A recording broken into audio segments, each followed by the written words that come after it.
দেখেন আজকে সারা জন্য যদি আমাদের ফসল উৎপাদন করলে আমাদের দেশের মানুষ একটু ক্রাইসিস লাগলে আমাদের দেশে হাহাকার লাগে, একটু ক্রাইসিস হলে আবার একটু উদ্যোগ হলে কি হয় এভেলেবেল হয়ে যায় বিক্রি হয়। আমাদের দেশ একদম খারাপ হয়ে রয়েছে। আমাদের এর থেকে কিন্তু বের হয়ে আসতে হবে।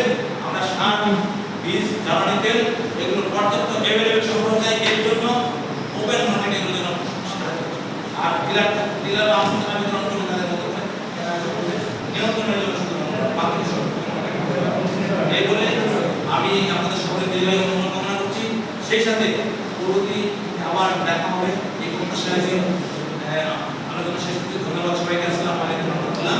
আমাদের সামান্য কিছু নাস্তার ব্যবস্থা রয়েছে, আমরা সকলেই নাস্তা না নিয়ে না খেয়ে যাবেন না, এটা অনুরোধ।